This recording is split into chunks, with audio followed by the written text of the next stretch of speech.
A decimal point is used to separate a whole number from a part or a fraction of that. So when we deal with decimals, they have different names. We are used to the units or the ones column, and then if I had, say, 28, I would have an 8 in the ones or units column. The 2 is actually in the tens column, and if I have 428, that's actually in the hundreds column. But when we get on the other side of the decimal, there is no units. We're actually dealing with smaller parts thereof. So if it was 48.3, that 3 is actually 3/10. Or, like the fraction, 3/10, the same way. Then if I add a 5 to that, I've got that 5 is in the hundredths place, or 5 hundredths, and keep going that way, 7 thousandths, or the same as saying 7 over 1,000. Let's look at it here. What's the value of the digit 8 in the following numbers? Well, here 8 is right after the decimal point. We have the tens here, and the ones are the units. That's the unit that says units. And then the 8, we're going to jump. Remember, we don't have a unit on the other side. We jump right to the tenths. So that is 8/10, or it's in the tenths place. Not the tens, the tenths part thereof. Here, it's on the other side of the decimal, so it's not the unit. We've got the tenths. 2 is in the hundredths.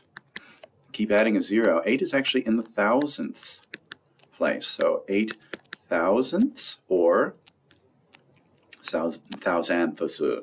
So express each of the following proper fractions and mixed numerals as decimals. So 7 out of 10 is simply 0.7 because 7 is in the tenths place. 5 over 100 is 0.0 in the tenths, 5 in the hundredths place. And now we've got a 3. Now 3 is a whole number. So we get that 3 on the other side of the decimal, then add our decimal because we have parts thereof. And we have 17 is in the hundredths place, 1/7, or 1 in the tenths and 7 in the hundredths. It still works out the same.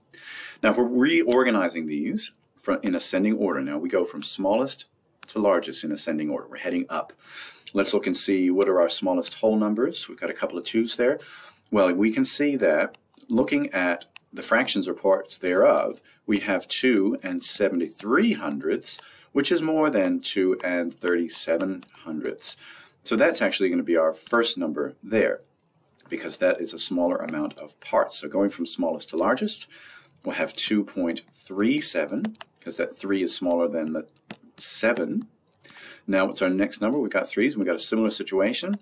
3.2 in the tenths place is going to be smaller than 3.7 in the tenths place. So 2/10 is less than 7/10. So that we would put 3.27 next, 3.72, and then similarly we've got 2 whole number 7's. They're closer this time. 7.2 is actually a tenth smaller, just looking at the tens place, than 7.3. So we would then have 7.23, and the largest number here is 7.32, or 7 and 32 hundredths. And here's some work to get on with.